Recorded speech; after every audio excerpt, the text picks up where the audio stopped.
You're watching 3 Questions with Kat. Overcome your obstacles and find success.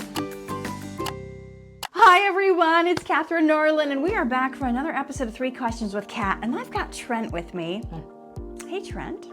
So I got 3 questions for you. And the first one is, what stops people from having success? Themselves. Themselves? How so? I don't know, being content, I find, not getting complacent. So if you're so if you're too complacent and you're too content, you don't push to have that success you want. Not striving for the next step. Interesting. I was listening to a book on the way here, and it was talking about people who are alpha and people who are beta, and it was saying beta accepts the situation, and alpha people expect things to go right. They expect it to go their way. I don't know if that's kind of like... Where there's a will, there's a way. Right? Power of the mind. Okay, so don't get complacent. Don't get too comfortable where you're at. How do you find the balance, though, of appreciating where you are and not driving yourself crazy, constantly striving, especially if because that mountain, there's never a mountaintop. Mm-hmm. And so how do you balance not being complacent and chasing that success while at the same time whether it's not being comfortable but appreciating where you're at?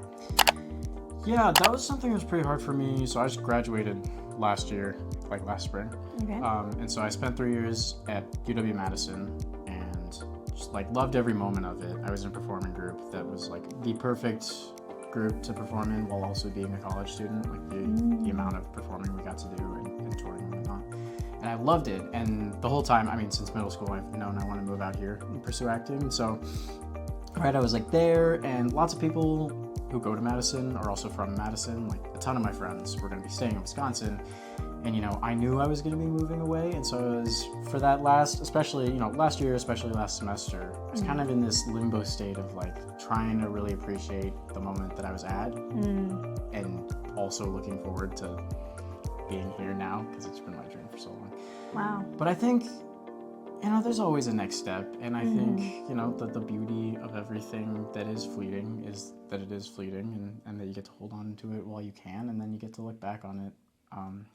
We live in such an age, I'm grateful that I can still call my friends and talk to them from Wisconsin instead of sending letters by horse. But yeah, I don't know that I'm an expert on the balance, because for me it was I knew I'm going to come out here and I'm going to come do it. So it's really for me just living in the moment. I knew every single show, every single bus ride was be aware, be present with the people around me, because it's going to be a short time, but it makes you appreciate it.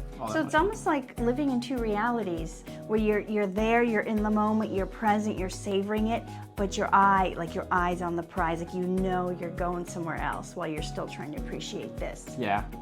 Cool. So, yeah. Cool. Well, the second question is, how do you overcome obstacles?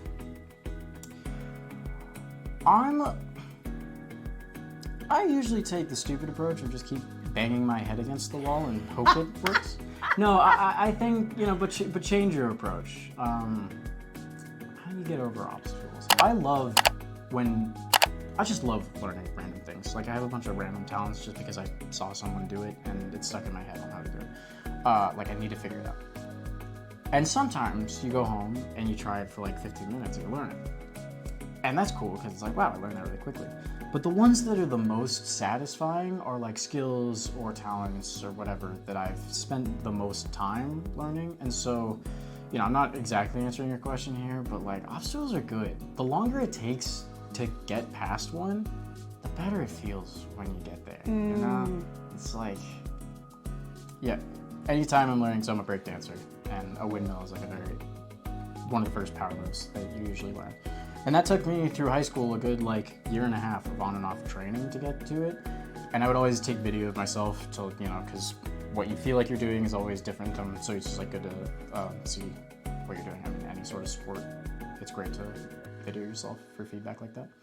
And now I just have this collection of videos over this long period of the progression of, and there's always, I read a book about mastery that was suggested to me by one of my acting teachers. And they draw a graph of like, anytime you're learning something, you have, you know, breakthroughs, and then you're on a plateau for a while. And then there's a breakthrough, and then you're on a plateau, and then you're a breakthrough on a plateau. And so now I have these videos of like, yep, that's, between these two videos is when I realized, you know, keep the hips higher, you know, try not to, whatever. There's always different things.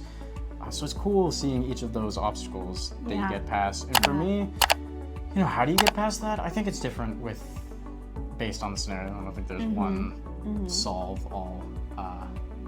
But yeah, I mean, being able to look at it from the most angles as possible, whatever that means in your scenario, is helpful for me. Like taking a video, being able to see it from that area, and then sleeping on it. So tracking what's working and what's not, seeing the improvement, and sleeping on it. Like, it doesn't have to be solved right this second. Yeah, I think some of the best advice I've ever gotten in my life was, I was like struggling with something. I've been struggling for a while, and like I'm always such a something's wrong, I want to solve it type person. And my friend was just like, you know, it's okay if it's okay if you don't have an answer right now, and you don't solve it. It sounds so simple, but it was like the best advice that was most instantly, like it didn't solve it, but it made me feel better. So yeah, that you don't always have to solve that thing right now. Like, just chill out. Sometimes the answers just come when you're not like trying to force it. Yeah, the book even said, it was like, he talked about his experience in this path of mastery, right? And he got over a hump, and then he'd be frustrated on a plateau, and then at some point he got to this place where he was like, wow, I'm on a plateau, cool, I can just ride it out and keep practicing until I have that next breakthrough. And that's the one of the parts of the book that I didn't super agree with. Like, I'm never gonna get to a part, right, that sounds complacent. I'm like, cool, now I'm on a plateau, I'll keep practicing until I inevitably make a breakthrough. You know, you can probably get to a breakthrough faster if you keep actively changing how you're practicing, or you know, shift it. But there is some truth in just like, trust the process as long as you're doing the right thing. Yeah. The final question is, what do you wish you would have known 5 years ago? Yes, 5 years ago would have been towards the end of high school. So, very different trend.